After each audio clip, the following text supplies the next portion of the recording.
Gawas nga makapa-update o makapapukaw sa atong kabuntagon ang paghikop sa mainit nga kape, mamahimo sabdi aning gamiton aron makabuhat og mga maanindot nga mga obra. Sama na lang sa gibuhat nining usa ka Subuanong artist nga si Kenneth Gallardo, din iyang gibida sa iyang solo exhibit ang mga obra nga ginama gikan sa kape.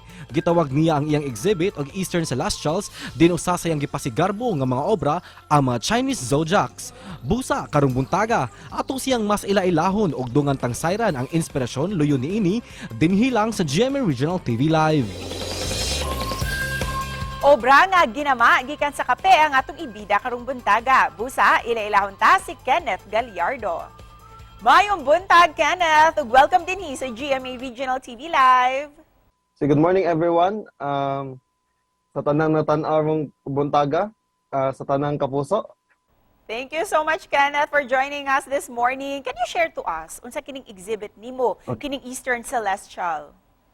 Eastern Celestials siya because ang iyang subjects or ang mga hulagway nga atong makita sa mga paintings kay ang mga animals sa Chinese zodiac. So one ng Eastern Celestials siya kay of course Chinese, no, and then Celestials because ang kaning mga kuan mga zodiacs kay sila mahog sila nga mo guide nato, no, kung especially sa Chinese, no, culture nga mo guide sila nato. And your exhibit has a very interesting background because you draw inspiration sa life unexpected moments. Coffee daw ni nga nag-start, sir?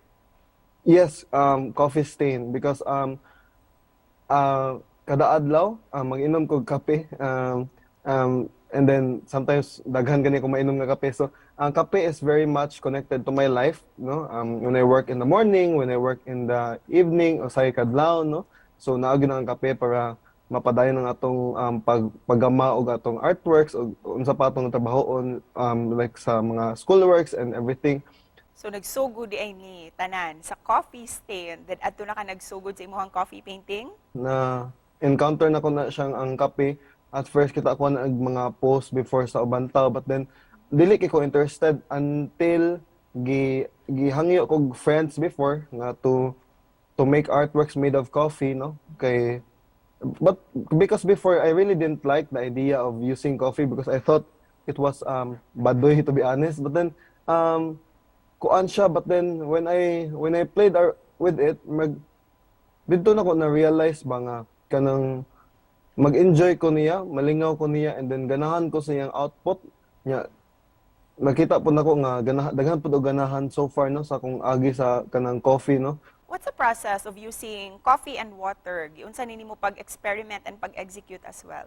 Yes, niagi ko na siya daghan nga kanang kuan sa kanang experimentation. So nag-start na siya first is acrylic and then gold nga gamit lang kay pen. So and then nahimo siyang watercolor and then og pen nga gold and then nahimo siyang watercolor and gold leaf. Ang gold nga gamit nako diha mostly is ang pinaka distinct is the kanang kuan a gold leaf, which is sometimes makita nato nga gamiton sa kanang mga cake inana. So mo na siya ipapilit na siya. And then later on mer kanang kuan gitry nako ang coffee and kaning gold leaf, no. Ang una na kong pag-try ani is katong mga art pieces nga gibuhat nako para sa Liloan Art in the Park.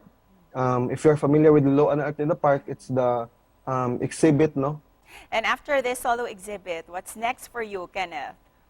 Kuan, this coming November, which is going to be next month, no. So there is the Visayas Art Fair, which I think is the biggest art fair in Cebu.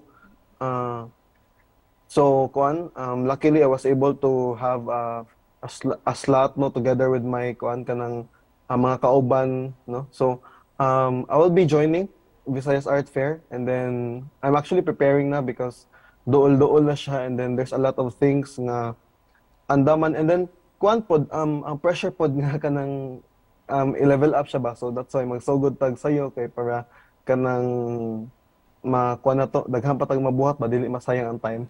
And before we end this interview, Kenneth, unsa imong mensahe o ma-advise sa tanan natong mga kapuso viewers?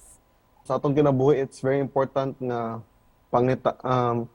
kibaw ko nga kanang medyo sometimes challenging ang life, but then all we need to do good is salig sa Ginoo, of course, then padayon nanta sa pagkugi, and buhaton na to unsay makapalipay nato.